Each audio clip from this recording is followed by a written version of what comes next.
রাজ্য জুড়ে চলছে স্পেশাল ইন্টেন্সিভ রিভিশন বা এসআইআর এর শুনানি প্রক্রিয়া। এই শুনানিকে কেন্দ্র করে রাজ্যের বিভিন্ন শুনানি কেন্দ্রগুলিতে সকাল থেকেই লম্বা লাইন লক্ষ্য করা যাচ্ছে। শুনানিতে ডাক পাওয়া হাজার হাজার ভোটার নির্দিষ্ট সময়ে শুনানি কেন্দ্রে হাজির হচ্ছেন, যার ফলে একাধিক জায়গায় তৈরি হয়েছে চরম ভোগান্তি। উত্তর দিনাজপুর জেলার রায়গঞ্জ ব্লক অফিসেও সকাল থেকেই চোখে পড়েছে একই ছবি।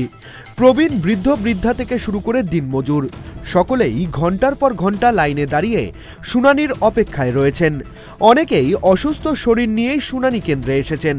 বয়সজনিত অসুস্থতা উপেক্ষা করেই রোদ গরম ও ভিড়ের মধ্যে দাঁড়িয়ে থাকতে হচ্ছে তাদের। দীর্ঘক্ষণ লাইনে দাঁড়িয়ে থাকার ফলে প্রবীণ ও বৃদ্ধ বৃদ্ধাদের চোখে মুখে স্পষ্ট ক্লান্তি ও হয়রানির ছাপ দেখা যাচ্ছে। শুনানিতে আসা অনেকেরই সংসার চলে দিনমজুরির আয়ে, ফলে এসআইআর এর শুনানিতে ডাক পাওয়ায় অনেকেই নিজেদের রোজগারের কাজ ফেলে রেখে শুনানি কেন্দ্রে আসতে হয়েছে। এতে করে আর্থিক ক্ষতির আশঙ্কাও প্রকাশ করেছেন অনেকে। এর আগে ভোট দিয়েছেন? কতবার ভোট দিয়েছেন? ভোট অনেকবার দিয়েছি। এতবার ভোট দেওয়ার পরে 60 বছর বয়স পার হয়েছে, এখন আবার নাম শুনানিতে হিয়ারিং এ নাম এসছে। হ্যাঁ, ভোট তো কয়েকবার দিছি। কতটা খারাপ, মানে কি করুম, আইসে গেছে। আচ্ছা, মানে ভাবতে পেরেছিলেন যে আবার হচ্ছে? না না, ভাবি নাই যে আবার এগুলো করুন লাগবো, ভাবি নাই। কতবার ভোট দিলাম, এখন আবার নামই নাই। নাগরিকদের প্রমাণিত হচ্ছে। হ্যাঁ হ্যাঁ, নাগরিক প্রমাণ। অ্যাকচুয়ালি কি এটা কি হয়রানি হচ্ছে না? হ্যাঁ, হয়রানি মুখে পড়তে হচ্ছে না? হয়রানি, হ্যাঁ হয়রানি তো হচ্ছে। হয়রানি তো দোকানপাট সারিয়ে দিয়ে আসে হয়রানি করতে হচ্ছে। সকাল 9টায় বাড়াচ্ছি বাড়ি থেকে, এই চলছেই এখানে ওখানে দোয়াদুয়ি করতে হচ্ছে। মানে কাগজপত্র তৈরি করতে মানে হিমশিম। হ্যাঁ হ্যাঁ হ্যাঁ, হিমশিম হচ্ছে। খাওয়া দাওয়া বাদ দিয়েই দীর্ঘ সময় ধরে লাইনে দাঁড়িয়ে থাকতে দেখা যাচ্ছে ভোটারদের। সকলের চোখে মুখে একটাই উদ্বেগ, শুনানির ফলাফল কি হবে। সব নথি ঠিক থাকলে নাম থাকবে তো ভোটার তালিকায়। এই অনিশ্চয়তা আরও বাড়িয়ে তুলেছে মানুষের মানসিক চাপ।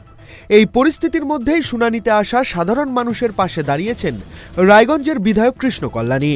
তার বিশেষ উদ্যোগে রায়গঞ্জ ব্লক উন্নয়ন অফিস চত্বরে শুনানিতে আসা ভোটারদের জন্য চালু করা হয়েছে অন্নপূর্ণা ভান্ডারা।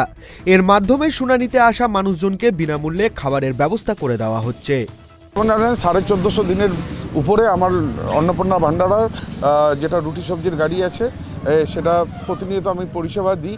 কিন্তু আমি আমাদের বিডিও অফিসে গিয়েছিলাম ওই দিন, যেই হিসাবে ওখানে সাধারণ জনগণের ওখানে লাইন কাতার দেখলাম, আর তারপর দেখলাম ওখানে কোনো টি স্টল কিংবা কোনো খাবারের দোকান কিছুই নেই। সাধারণ মানুষ 6 ঘন্টা 7 ঘন্টা 8 ঘন্টা ধরে লাইনে দাঁড়িয়েছে।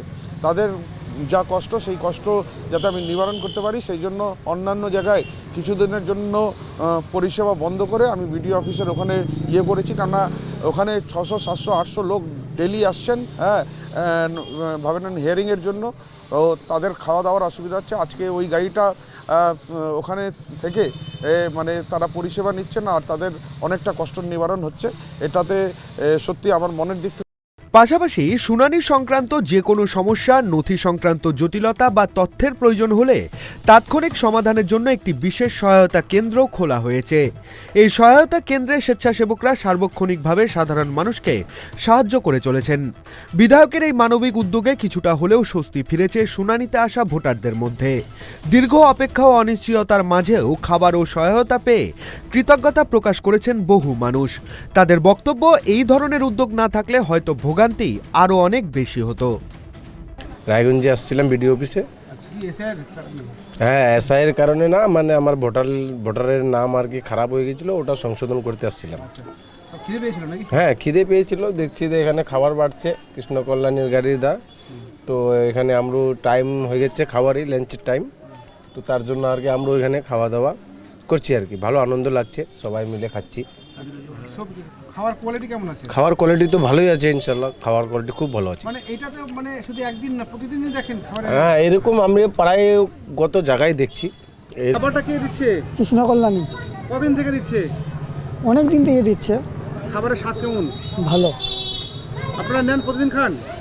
আমি আজকে আসলাম। ওই যে এসআর এখানে? হ্যাঁ। মানে খিদে পেয়েছিল? হ্যাঁ। তারপর কি দেখলেন?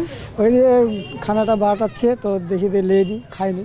আচ্ছা মানে এই যে সকাল থেকে লাইনে দাঁড়িয়ে আছেন, নির্বাচন কমিশন শুনানির ডাক পেয়েছেন, সেখানে খাবারের ব্যবস্থা করেছে? হ্যাঁ, খাওয়ার পর রায়গঞ্জ ব্লক অফিসের এই ছবি বলে দিচ্ছে ভোটার তালিকায় নাম থাকা মানে শুধু একটি পরিচয় নয়, তা আত্মসম্মান ও নাগরিক অধিকারের প্রশ্ন। দীর্ঘ অপেক্ষা, অনিশ্চয়তা আর ভোগান্তির মধ্যেও বিধায়ক কৃষ্ণ কল্যাণীর মানবিক উদ্যোগ কিছুটা হলেও ভরসা যোগাচ্ছে মানুষকে। রায়গঞ্জ থেকে ক্যামেরায় বিনয় বর্মনের সঙ্গে অনিমেষ সরকারের রিপোর্ট, কেটিভি বাংলা।